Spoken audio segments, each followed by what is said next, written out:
Well, good afternoon, everybody, and welcome to the lunchtime session or post-lunch session on the final day of Canadian Women in Cybersecurity 2021, brought to you by the amazing folks at CyberX on the cyberexchange.ca platform. My name is Ali Hirji, and you'll know me as the host of the Power Hour on Cyber Exchange, as well as faculty at Durham College, teaching and working in both AI and in cybersecurity. In keeping true with all of the panels that I've done in this conference, I'd like to stay true to the theme of this conference.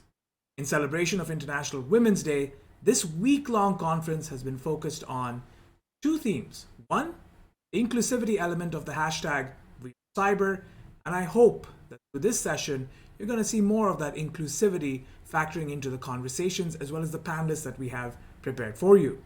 Number two, the theme of choose to challenge. I'm going to begin by choosing one topic to challenge myself with. And today that topic is, I choose to challenge myself with what I define as diversity. Diversity is not about a checklist. I'm going to challenge myself to defy that checklist of diversity.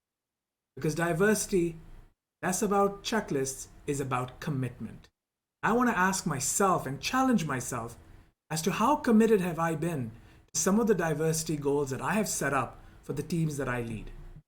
It's one thing to create an opportunity for somebody from a marginalized group on my team, but how did I support them? I started an opportunity, but did I support them through? I opened the door, but did I join them in that journey? What was my commitment to that? So for me, my challenge is to go beyond the calculations and create relationships when it comes to diversity. And I've said this before, that diversity is not something that we need to explain, it's something we need to embrace. And I'm hoping through this conversation we can embrace multiple ways of how incentive programs and incentivizations can help further this movement, this necessary movement around diversity. Without further ado, for my final session at We Are Cyber, I'm now going to take the time to welcome and introduce our wonderful panelists. Suzie, I'm going to begin with you, asking you to introduce yourself, where is it that you work, and tell us in your own words, how do you define talent? Suzie. Thanks, Ali. I am Suzie Smibert. I am the Executive Vice President and Chief Information Technology Officer for Ovari Group.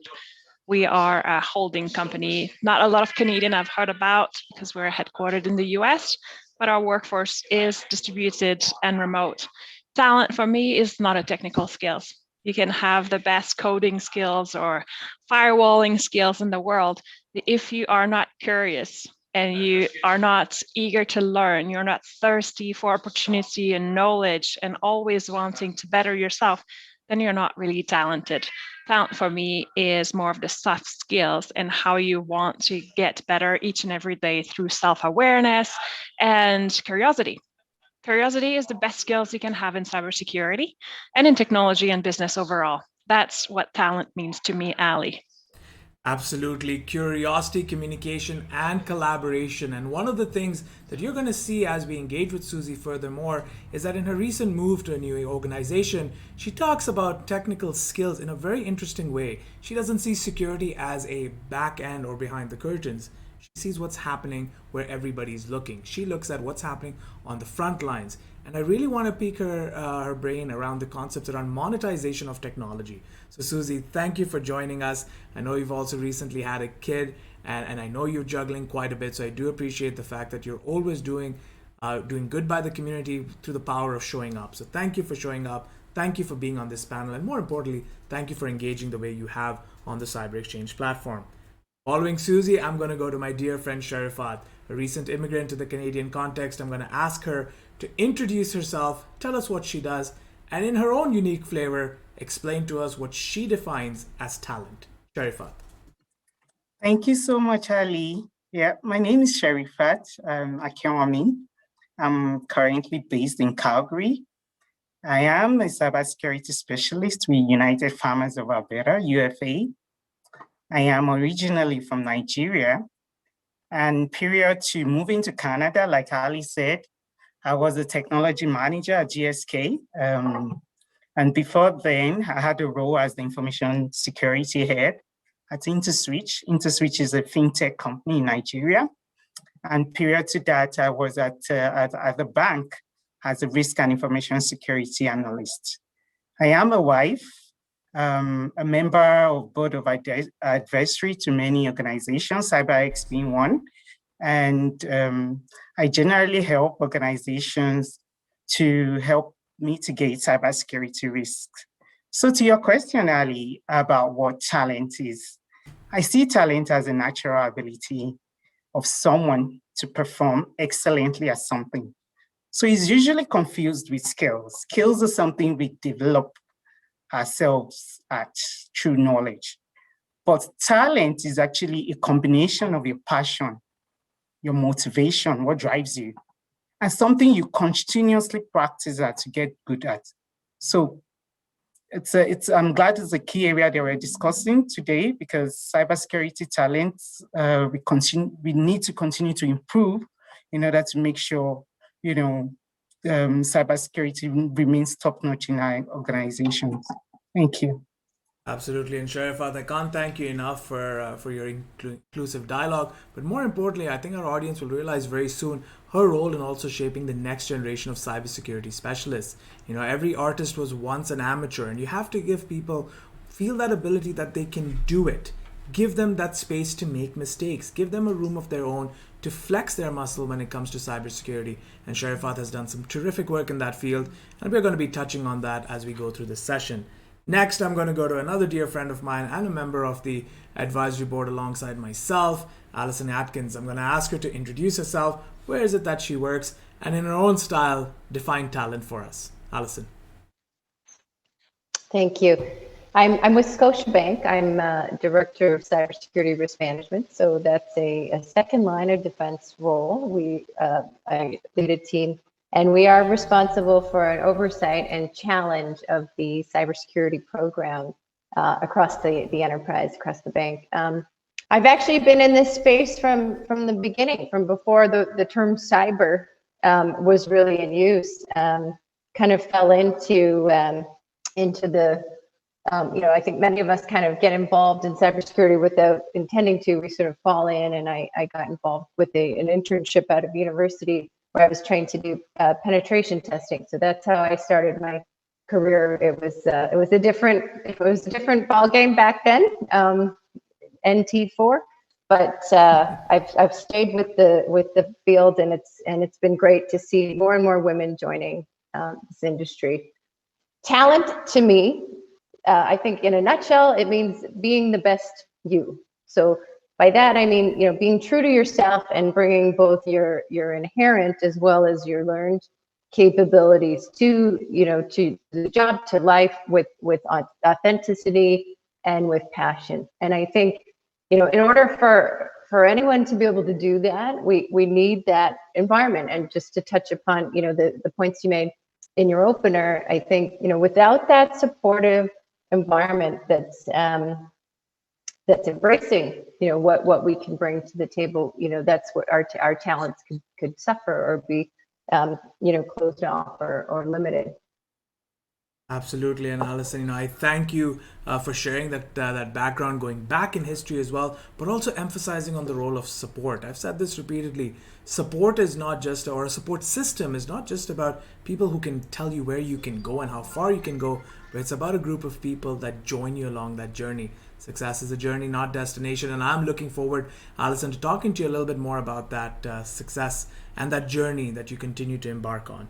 Last but not the least, joining us representing her firm, but also the ISACA community. I want to shout out to the ISACA community for supporting this conference as well. I'm going to turn it over to my dear friend Irene to introduce herself, what it is that she does, and give us a final definition of talent with which we can continue the conversations. Irene. Thanks, Ali. Thank you to all my female colleagues here who have represented the cybersecurity practice and profession really well. So as a starter, my name is Irene Ang. I'm with KPMG in Toronto, and I also represent ISACA Toronto chapter as the program committee director. Talent to me means being agile, being nimble, and being dynamic. You really have to think on your feet. You have to embrace not knowing everything, because every day there's a lot of risk that's happening. There's a lot of threats, and you really need to adapt as much as you can, and think on your feet. The things that I want to say at this point is, with respect to the International Women's Day mantra, which is to choose to challenge. What I'd like to leave everyone with is, let's challenge the status quo. We are underrepresented, women are underrepresented in the information technology and cybersecurity practice, and we should support women and embrace working with different cultures, gender, and different background. That's it. Thank you, Ali. You're always welcome, Irene, and I really appreciate the emphasis on risk. I've said this many times in different sessions as well. In the cybersecurity space, we've got to know how to embrace and understand risk without being risky. And there's a fundamental difference between the two, and I'm sure as we think about the different incentives around diversity, Irene's going to show us how to take a few risks, but also not be risky while doing that. So with that, we're going to jump and dive right into the conversation. For the audience that's tuning in, a shout out to the team at Cyber Exchange. You're going to see little ticker notes below, which are giving you some interesting facts on cybersecurity. Look at those and listen to the conversation and drop your questions either on live chat, or if you want a more secure, safer space to share your questions, you can DM me directly. I'm all outfitted to take questions from more places than one. I'm going to begin by getting Suzie back into the conversation. And Suzie, I want to discuss a little bit about your recent move to the Aware Group. When I read the release on IT World Canada, if I'm not mistaken, one of the things that you really emphasized was this aspect of the monetization of technology and bringing cybersecurity and technology services and workers to the front. One of the ways you seem to be incentivizing this space is by making it more active, more dynamic. So can you talk to us a little bit about how you're changing, and through your leadership, how are you changing your work environment and attracting diverse talent, people who may not even have thought that they had a role in cyber or a role in technology, to join forces with you? Suzie, let's begin with you. Absolutely. I have been a supporter of diversity across all elements of what constitutes diversity. So whether it's gender, age, demographic, ethnicity, diversity of thought is what I like to call it. And when you bring diverse talent to your team and to the table, that's where you get powerful results. If you always have groupthinks or individuals that are the same, you're going to get the same results over and over again. It's difficult to break through and innovate because you get comfortable. In my former role as a CISO, I saw firsthand how little women there was in the industry. I heard many conversations, and we have a shortage of talent. We need more people. There's not enough trained. Well, there is a lot of talented individual that applies to cyber or technology. We just look in the wrong place when we recruit, because we recruit people that look like us. And when I say recruit that look like us, I was more addressing the old white male that have been in security as former cops or military that we have typically as CISO. I have had the privilege of hiring people out of HR. out of audit, out of different areas in our business. Because I want that curiosity mindset and that diversity of thought. If we bring somebody that coming from HR, she's now a successful SOC analyst at Lululemon. She knew nothing about cybersecurity at the time, but she had that aptitude and curiosity. I wanted to bring that into my team to strengthen how we look at all of the elements of risk in the company. Because if I bring another computer science engineer or another state graduate, they're all good, but they've gone through the same training. Hers was so different than what we had all gone through that she brought questions and area we hadn't never thought of that could be risk. So I want to harvest that. I also don't want to leave on the table a veteran, somebody that has gone 2 tours of duty in Afghanistan, sure has a different perspective of risk than someone that's never left Alberta. So I want to harvest all of those different thoughts, regardless of the color, gender of the person, to make a security program stronger. Because risk don't all look the same. Hackers, adversaries, they all look different. If we want to be able to get ahead of them, we need to look like them. And they look like society at large. So I want that diversity of thought. And when you have a diverse team, that's where you can monetize your services. Often security or technology is just another cost item. We are perceived to be drunken sailors spending money, wanting more tools, wanting more widgets, but we're not necessarily perceived as an enabler of the business. But when you bring all of those diverse perspectives, you can then help reduce SG&A in other area of the business, therefore increasing revenue. Or you can even monetize your services depending on the industry and company you are in order to augment and become revenue positive or positive contribution to the business as opposed to only a spender. And you can only achieve that when you have people that don't constrain themselves with what they can do, but you bring all of the elements of their personality, their aspirations and dreams that they then want to propel you forward, because they're not just cybersecurity people now. They are business people, a team of talent, a team that leverages our strength, knowledge, and past experience. And that's how you get successful. That's how I got to become an EVP, building teams. I'm not the smartest, but I build the best teams.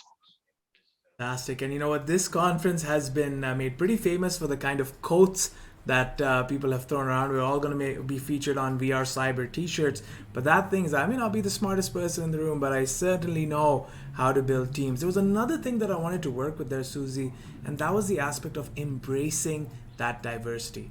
Father always tells me, especially when I immigrated to Canada, because I had a lot of differences, and I knew that very well, walking into very masculine spaces with my rings, with my swag, with the way I used to carry myself. It was very different. My father always reminded me that people will laugh at you because you're different. You can laugh at them because they're all the same. Super important style and technique that you need to embrace in cybersecurity. So Suzie, thank you for that. Thank you for sharing your style with us. I want to work with that just a little bit and go to Sherifat. Sherifat, I know that you completely read from the same book as Suzie just has, but another thing that you do is you go in search of a lot of this talent. You show up to different conferences. You comment. You're constantly there making connections. Can you talk to us a little bit about how you've grown diverse teams and build lots of talent? What is your skill set? What do you do when you go to these conferences? What are you looking for? And what are the kind of conversations that you're having with? Sherifat, your perspective. Yeah, spot on, Ali. And I think that question is very, I can connect to that question greatly because coming newly to Canada and having established myself in Nigeria, I was, fantastic career in Nigeria. And we decided to come over to Canada, meaning I kind of have to start all over again. So part of what I have to do is to connect with people. And if I maintain my connection within my cycle, how am I going to make it in Canada? How do I get to meet wonderful people on off this platform who have been of tremendous support to me? So what I do basically is I look at diversity, not even only from a gender point of view. Diversity now includes beyond gender, beyond race. It is now across your age. So who am I connecting with? Am I only connecting with my peers? I should be connecting with people who are much more experienced than I am, age-wise or career-wise, and the younger people, because they are the future. At the same time, religious differences are other things I look at. I do not only connect from the perspective of one ethnic group or one religion point of view. Personality types, educational backgrounds, the system of education in Canada is really different from system of education that I went through, which is in Nigeria. And in every other area or other countries, they have different system of education. And in each area, you can actually see the value each one brings. Our physical abilities, our cognitive abilities, all of these uniqueness in each person actually has its own advantages in, in the whole realm of diversity. And I do not see that barrier. I am always hungry to reach out to people, to build my network. It has been very, very useful for me in my relocation to Canada and in settling down. I can, I've gotten support from people that we've not even met face to face. So if I was in my cocoon, my little cocoon, and just networking with people in my space, I wonder how would I have been able to get all of the support. So I actively do this. I have been doing this right from Nigeria. We had a group of women on LinkedIn for cybersecurity women. It was a global. That was even before I had the thought of relocating. And we've always shared the issues and the challenges. We used to talk about the conferences and things. And that group has been of immense support to me as well. So I also give back, I show the opportunities where I am able to give back to people who I know may be struggling or have walked through their paths before. I'm able to share, my experience with them. And in the process of doing that, I find out that I actually learn from them. As much as I'm giving back, I'm actually learning something in return. Absolutely.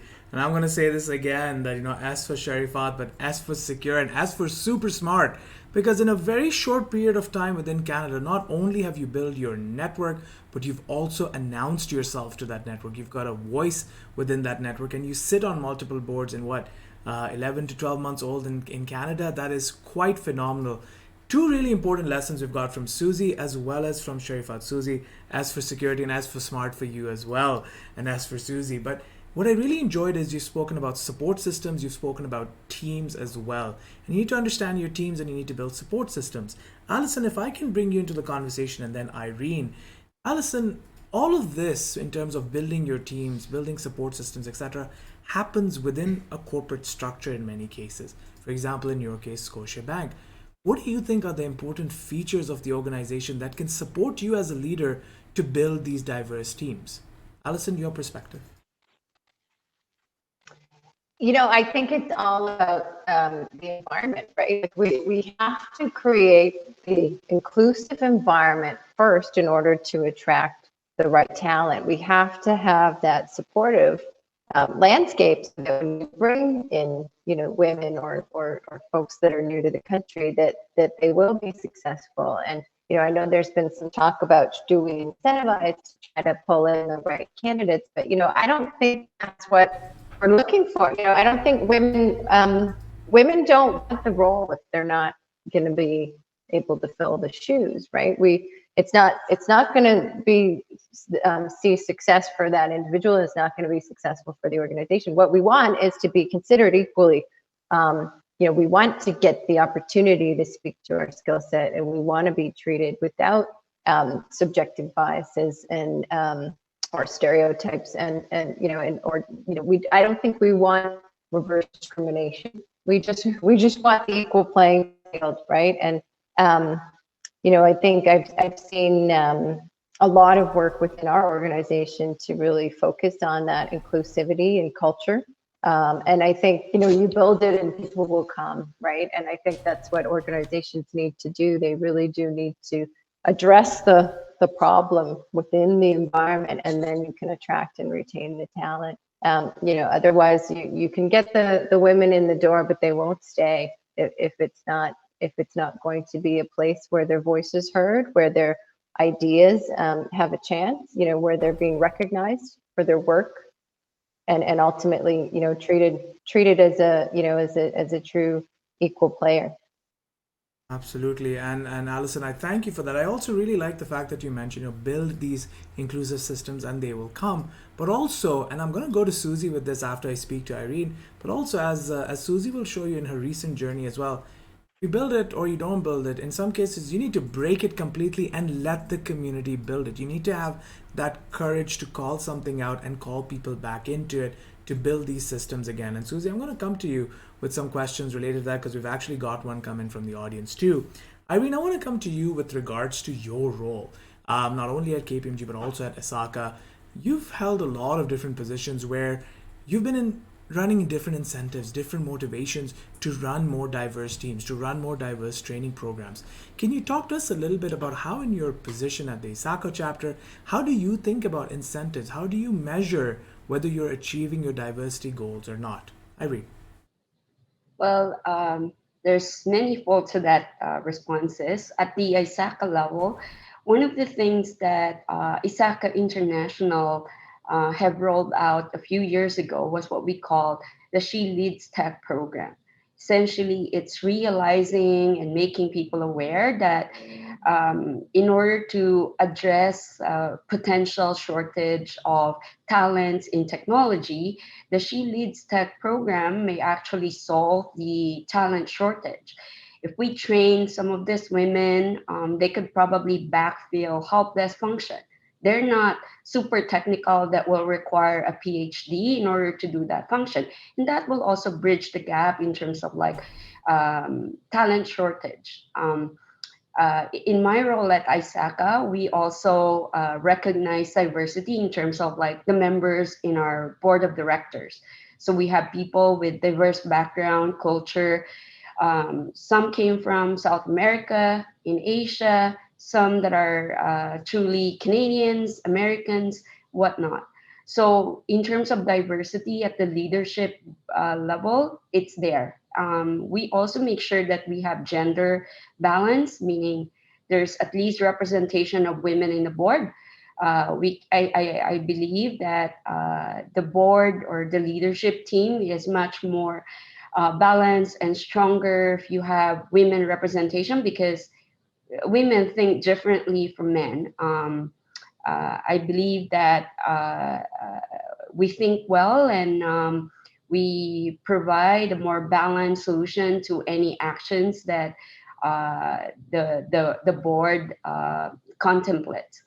And then in terms of membership, we have I think we're the fifth largest membership group within ISACA, and just within ISACA Toronto, I'm sure we represent more than 50 countries in our membership roster, giving diversity in thinking, diversity in strength, diversity in education, and various work experience backgrounds. Yep. I know this. I really appreciate the fact that you've really illustrated for our audience. Cybersecurity doesn't happen in some sort of a vacuum. There's context around it.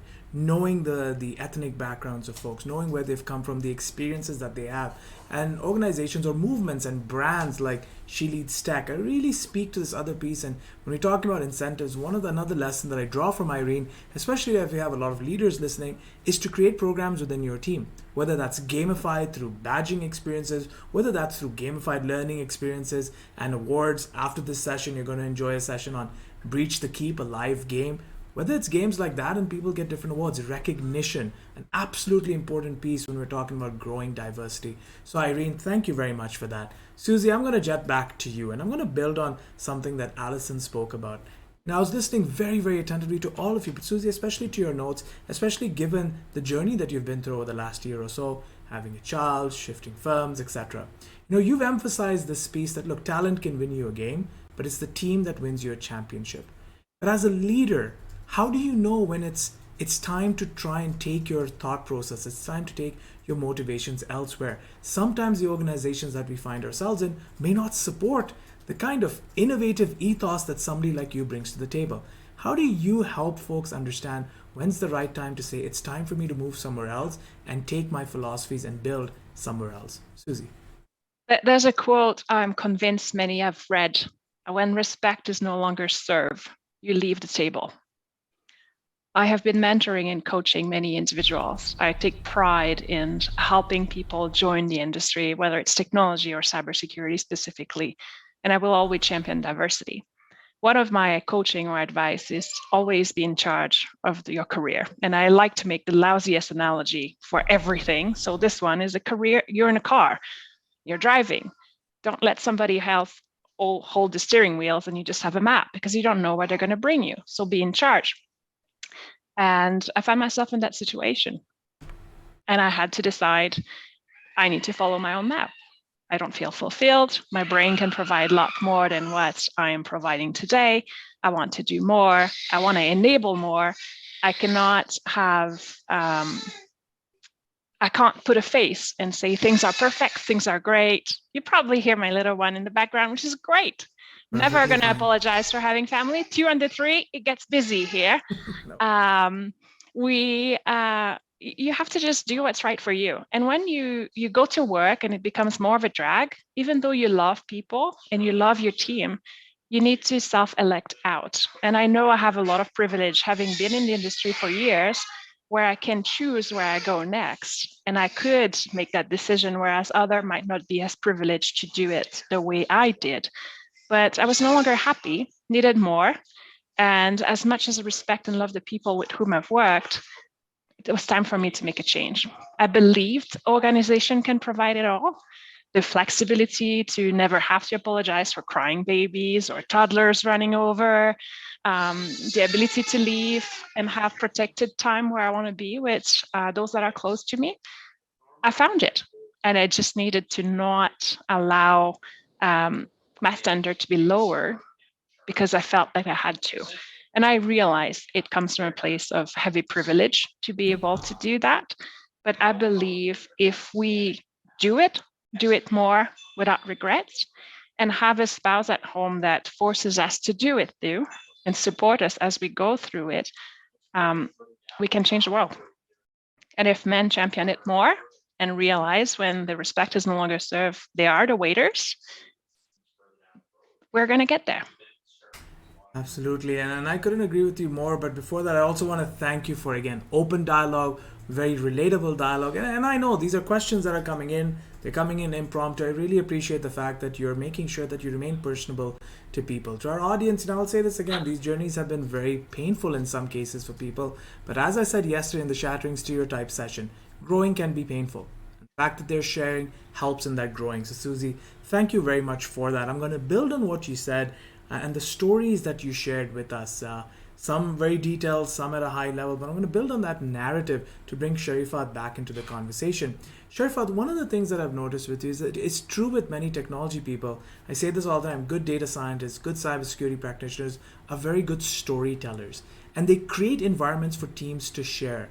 One of the things that I've seen you do quite a bit is you share your journey a lot, and you encourage your team members to do that, whether that's through lunch and learn programs, whether that's through just going out with your team members when we could, or at least having virtual coffees. Why have you placed so much of an emphasis on these one-to-one sharings? Let's not just talk about what's happening from a threat intel perspective. Let's have a conversation about conversations. Why is conversation so important to you, and why do you make that an important feature of your leadership? Sherifat. Oh, yeah, thanks for that question, Ali. And I have a belief generally that beneath the facial or the career face that we bring to work every day, we are all humans. So it's extremely important to be able to converse. It's extremely important to be able to engage people, because while there are deliverables to be done and to be met at work, we still have to have our one-to-one connection as human beings. If, for instance, I'll cite an example, and I had a team member in the past, this was way back home in Nigeria, and at some point he was struggling with some aspect of his work. I have worked with this person, I knew his capabilities, I knew what he could do, but for some reasons, he was dropping the ball. But we had to have this conversation, and I got to know that there were other challenges in which he was facing.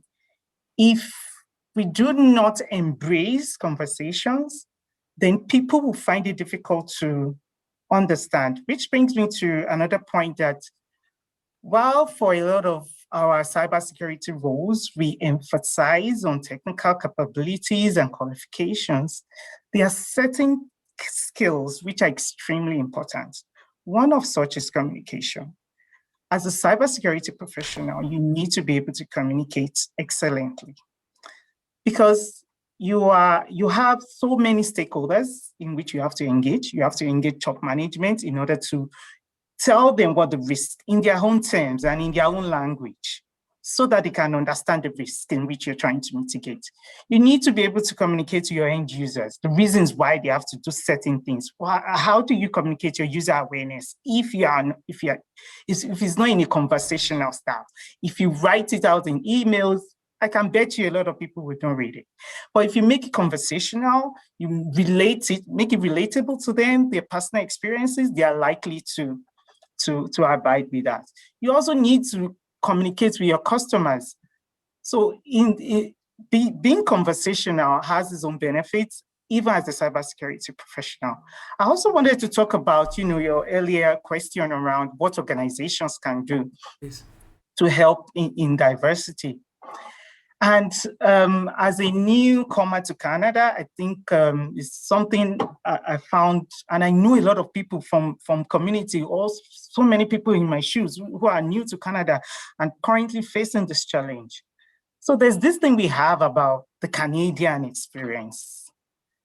If we really want to embrace diversity, we should embrace everyone with their uniqueness and their experience.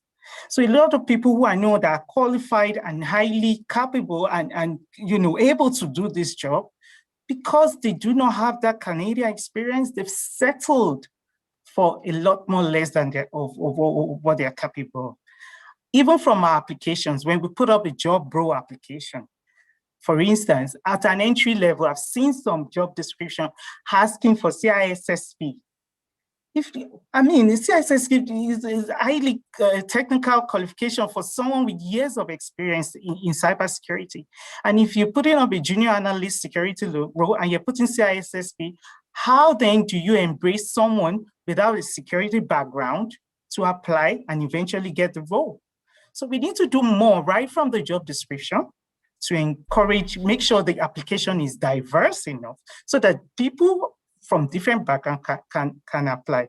In addition, we need to also look at part-time roles to encourage people to work, and as well as the ability to work remotely. Thankfully, COVID has forced us all to realize that it can be done, that we can actually work remotely.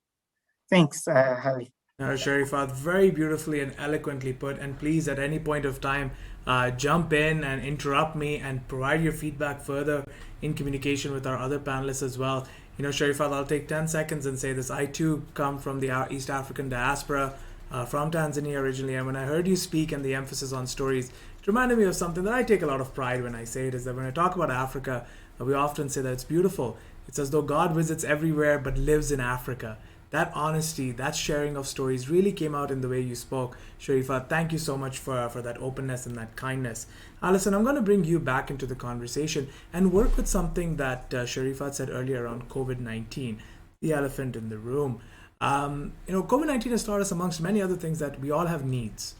And one of the challenges, and this is a question that's actually come in, is that, I do have a diverse team. I've got teams from different cultures. I've got teams from different diverse schools of thought, so on and so forth. But how do you also give feedback? How do you measure performance when it comes to diverse teams? How can we ensure that we're empowering them, especially when it can be a bit of a challenging space to begin with? Can you share a little bit of your perspective on your leadership when it comes to providing feedback and constructive feedback, especially with some of our diverse talent? Sure, yeah, and I am proud to say that I have a team that is made up of 50% females, which is fantastic. And I'm the only Canadian-born individual amongst us. So I am pleased to put that forward, that we have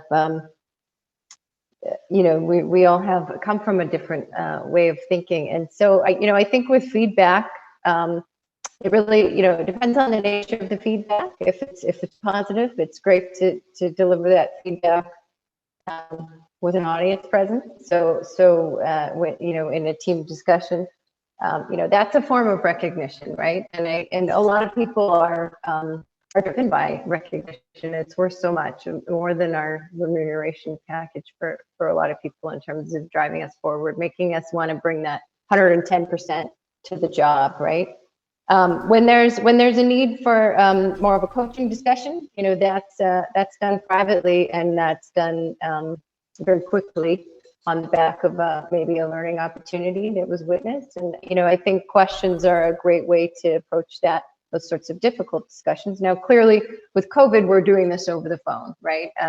Cameras are great, but it's really not the same. I think we've adapted.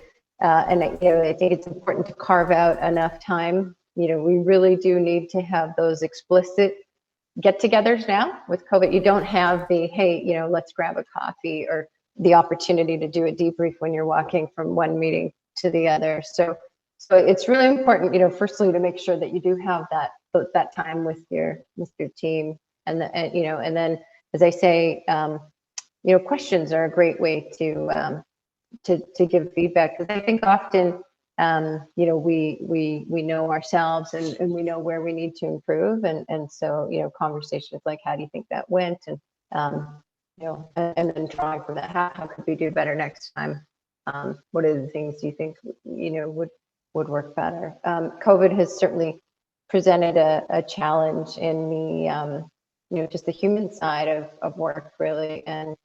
But I would say that through the discipline of creating those discussions in the one-on-one meetings, I feel that that my team is closer now, that we have really gelled as a family, and have provided a lot of support for each other to get through the difficult times, particularly early on.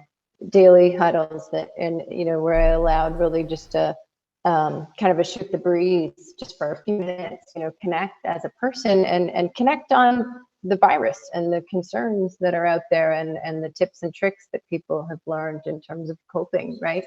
Has been super important, and created that bond for us. And doing some social activities are difficult in this environment, but truly still very important. So that's another area where we connect, celebrate, have a little fun, and also use the opportunity for feedback and recognition.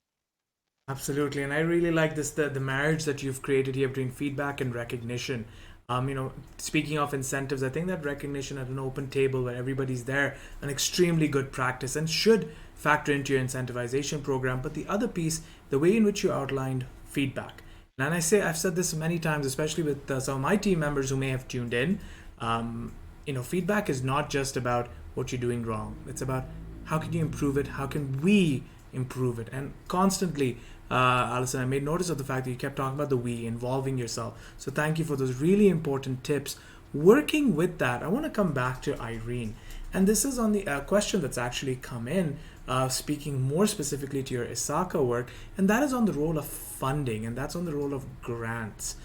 Do you see the need, or do you see the value, the different funding programs that are targeted at attracting diverse talent? Do you think that that's enough? Do you feel like if we just throw some money at, hey, we're creating a fund where you can apply to get X amount of dollars to take this certification, do you think that's enough? Can you talk to us about your perspective there? I think the short answer is that any types of funding at this point is not enough. There's never enough fund to support a specific, program. With respect to, say, for example, increasing, knowledge or experience in cybersecurity. Do we have a lot of programs related to maybe certification, continuing education, free access to something that can be applied on the job? I don't think that we have a lot of freebies, but because we are operating in a virtual world, it's a work from home type environment. a lot of people had an easier access to a lot of this virtual information. So if you are a member of ISACA, there's virtually a lot of free online sessions that have been pre-recorded that people can access and I guess listen to based on their availability. At the same time, I'm sure it's the same for universities. Universities have been supporting a lot of like joint programs with different community. I know there are some program between ISACA and University of Waterloo. Similarly, there's some program between the various accounting firms, the big fours, where they provide some funding to support like what do we call the STEM program, like science, technology, engineering, and management, where we offer a few scholarships so that people from different fields of studies can apply, and we could basically develop them to some of like the brand new or brewing services like data science, right? Data analytics, the world of robotics, AI. So I think just in terms of like funding programs, there are a number of programs, but probably it requires both the sponsors to advertise them more, as well as collaboration between the private sector, the academic sector, the NPOs, the not-for-profit type organizations, and maybe some of this immigration programs, so that newcomers to the country are more aware of what programs are available to them that they can access and educate themselves. Absolutely. And you know what? Everything that you've said has been echoed by the other panelists, but Sherifat as well. And I know that we have the chair of the board, Kat Kood, watching. And in the comments, she's also posted where she said, you know what, we have to understand that we can't limit job descriptions or opportunities to a couple of certifications. Everyone comes to cybersecurity with something unique. And funding programs can often be very targeted, saying if you're looking at a particular certification, then this funding may apply to you. We need to look at shattering that, making it a little bit more open, and understanding that there's more to cyber than just a one-size-fits-all. So thank you so much, Irene, and thank you for the great work that you do, both your full-time job, but also in championing cyber purposes with your work at ISACA. Suzie, I'm going to come back to you, and this is on the concept of goal setting, because we've had a question that's come in. I've often referred to ROI as the return on imagination. When I try to push for a couple of, we've got a pretty decent practice at Durham College, a very committed practice around diversity and inclusivity. And a shout out to both Dean Debbie McKee-Demchik, but also our president Don Lavisa for championing that on many fronts. But as much as I can talk about return on imagination, at the end of the day, it's about the return on investment as well. How do you actually show diversity at work, and how can you show the benefits of this? How can you put that into your strategic plans and put that into your annual reports? Can you shed some feedback on how do you quantify the returns of diversity? Suzie? Suzie, you're on mute. Somebody had to do it, and this time it was Suzie.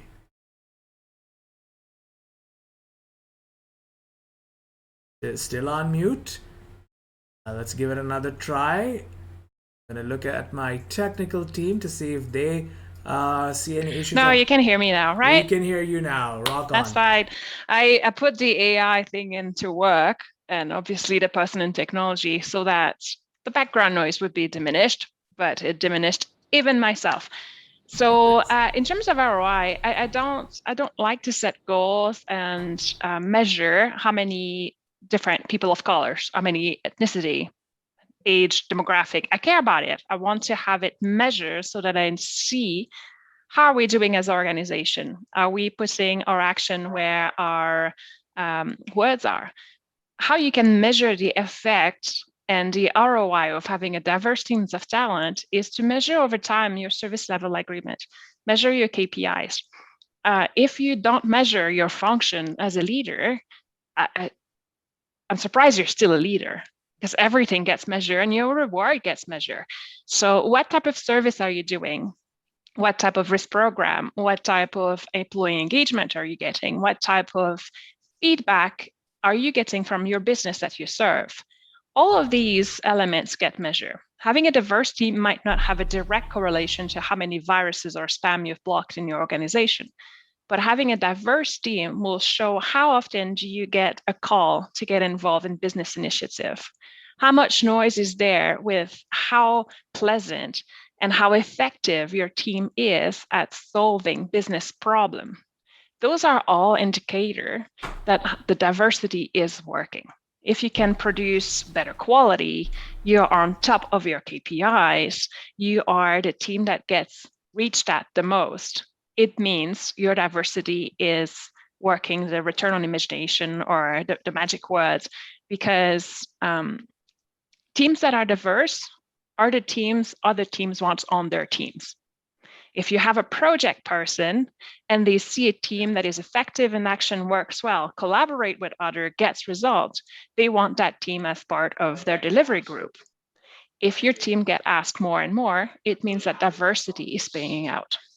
It means if you cover a better area on the spectrum of risk, you have looked at places that you would not have looked in the past. It means your maturity is increasing. And that's how you correlate the diversity effect. If you think of financial, if you are in a product company and you have sales target, that's a direct correlation with diversity. How much is the group of just men or the group of men and women or different background, ethnicity, age, whatever factor we want to use? You should see direct correlation in the number of products or sales made and client connection and the quality of those connections by having a diverse team. Absolutely. And that, Suzie, the quality of those connections and what a diverse team gives you, I've often said this, like talent is when, you're able to hit a particular target, but sheer genius is when you can hit a target that nobody else can see. You've got to look at the picture from another perspective. Thank you for, again, shifting that dial on return on imagination and really looking at the SLA as a core area where you can begin to see diversity rendering returns that we couldn't even have thought of before. Very important information, and thank you for that. We've got about 7 more minutes left, and we've got 3 questions that have come in. I'm going to break with the floor right now. Instead of going from Suzie to Sherifat, I'm going to go to Allison, Sherifat, and then Irene, and then we'll conclude. Because Allison, I do feel like this question is something that you might be, everybody can, but I think you specifically, in light of this panel, could relate to. And that is a question on, do you feel that diversity initiatives are made harder or easier depending on the size of the organization? It's harder or easier in a large enterprise like Bank of Nova Scotia, or would it be easier or harder in, let's say, a boutique firm? Allison, your perspective. That's a great question, and I don't know that I've ever really thought of that. I think maybe the benefit of the large organizations is they do have some brand. Potentially they're also on a top 100 place to work for, or one of these lists. So it could be true that individuals are likely to want to apply to these organizations that are interested in working for them. So if that's the case, then maybe they can cast a wider net and get the diverse talent. Like we all know that there's fewer women in the workforce in this space, particularly right across IT. I think it's 10-11% in an IT perspective in general versus male candidates. So in order to get that talent pool and bring them in, we've got to up our game. But I don't think that size necessarily is the deciding factor around that. I think boutique firms that have the reputation, that can demonstrate a commitment to providing an inclusive environment, that can show that they provide a supportive environment for success, a floor for individuals to bring that talent, to bring their passion, and to contribute meaningfully. I think they've got just as much a shot. It could be true that how do you promote yourself? And it goes back to touch on in the workforce, but it's 10, 11%, and I do the talent pool and bring them in. Necessarily is the just make sure that we are, when we recruit, that we're know that that they provide environment for success, a floor for just as much a shot. And it goes back to touch on some of the points that we're not being so let's look through, and that we are being very open when we bring in people for interview, that we're giving candidates a chance. Absolutely. And so I think environments have that within their control, within their ability to make those changes. Absolutely. And I think it's also important to bear the onus of responsibility. So, to the audience member that asked that question, great question. Make me look like a superstar with these amazing questions, so keep them coming. But for example, we have the Phelps Group and their initiative, Phelps Cybersecurity. Small, very dedicated firm, but with a exclusive department that works on inclusivity, that works on measures around diversity, and they've built community around that. So absolutely small but mighty, and I'd agree with you there, Allison. Thank you for your perspective. Sherifat, we'll go to you, and then Irene, and then unfortunately due to time we're going to wrap up. Sherifat, this question that's come in has been very direct, where it just says, why Canada? But I'm going to rephrase that just a little bit to say, when you were making that decision and immigration programs, etc., was there something about the immigration program and how it incentivized your skill set that got you thinking that Canada was the place for you to start another chapter in your journey? Irene, Sherifat, could you comment on that? Yes, absolutely. Why Canada? Well, obviously, we made a choice to come to Canada after a lot of research we've done, my husband and I. First of all, it's not an easy decision for anyone to leave their own country and want to go elsewhere. But due to situation, we decided to move. And then when we looked at all the countries, we felt that Canada, even from the immigration process, happens to be the most welcoming for us.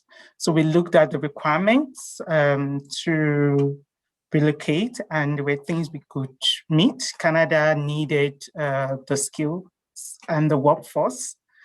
And we also were hoping to move in, so we decided to relocate to Canada. And also looking at the kind of support from the government in terms of creating that platform. So I know we're talking about incentives to encourage diversity. For some of us, it's not even the incentives that we want. We just want that platform to be able to come to Canada, for instance, or to be able to get to Canada and be given an opportunity to prove yourself, and also to show what the value you can add to an organization, which I think the government of Canada is doing very well when compared to other countries that we have looked at. And I think the government of Canada is doing that, really doing a lot to improve diversity through the immigration program. So that's the reason why we came. Absolutely. And you know what? I think looking at the way you've engaged, the way in which I've seen you participate once coming into Canada, you've really emphasized the point. And this goes especially for the student community that we have listening, or the young practitioners in cybersecurity, is that you shouldn't be amongst those people who know the price of everything but the value of nothing. One of Sherifat's key strengths has been also, given her experience, she still volunteers. She still spends a lot of time ensuring that she's a part of these different groups and seeing volunteerism as a form of incentives.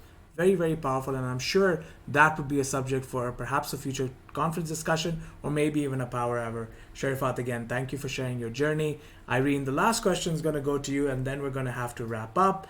I'll read this question again verbatim, and this has to do with if someone wanted to participate in ISACA, or even suggest a new group or a new movement within ISACA, or a new focus area, how could they get in touch with you, and what are some next steps that they could follow? Irene, closing comments to you. Hi. So I think within the ISACA portal, we have a lot of, I think there's a help desk sort of like function for queries, get in touch with us type links where you could send your queries to our president, our VP, the people that runs our membership program, our academic program, She Leads That program and also our continuing education program. So that's one. In terms of creating diverse groups, obviously, if we have a good quorum from our members and they lobby for creating a special interest group, we are more than happy to explore and create a group. As an example, I think a few years ago, there were immigrants from, I think, the Hispanic, South America area. They collaborated with one of our directors who happens to be from that geography, and we ended up having a collaboration mentorship session that would help people from that ethnicity. So I think from an ISACA perspective, I don't want to say that this is the only option, but there are other for sure avenues of exploring creating a special interest group that would cater the needs of our members. Absolutely, Irene. Thank you so much for that to our audience. You're seeing contact details as well on the ticker below. And Irene, I agree with you. If you can think it, ISACA will help you realize it and be it. Irene, thank you for your perspective. We've come to 3:30 p.m. Eastern Standard, and unfortunately now we have come to at the end of this discussion. Before I provide some concluding remarks, Sherifat, Suzie, Irene, Allison, thank you so much for your time. I'm going to ask you that you stay on this session just for an extra minute while I provide concluding remarks so that we can bid each other adieu and also wish each other a good weekend. To our audience, coming up next, speaking about team, speaking about collaboration, speaking about building incentivizations through gamifications and learning at the job. At 4 p.m. EST, there'll be a live game led by Mark Dillon from Waterloo Hydro and the man, the myth, the legend, Mr. Madi Raza, called Breach the Keep. Highly recommend that you join that, and it'll be starting in exactly 30 minutes. I learned a lot in this session. Firstly, though, I want to thank our chair for the board and all of the other members here on this call who are also a part of the board as well in some shape or fashion for trusting me with managing all of these different panels. As a faculty member at Durham College, it's a great honor to work and talk to some of these accomplished professionals in space. Secondly, I learned a lot in this session, but there's one thing that I'll definitely tell you. That dream of diversity, keep that alive. Dreams don't put you to sleep. Dreams, as they say, are what keep you awake at night. And speaking about staying awake at night, in a week from now, Beyond Borders will be running for Africa, Middle East, Latin America, I believe, and South Asia, as well as Southeast Asia, where you can enjoy content from around the world, women leaders who are trailblazing in all of those countries as well. Many of those sessions start at 2 a.m. EST, so if you're dreaming about diversity and are staying up, join those sessions. Take care, everybody, and we'll see you in 30 minutes.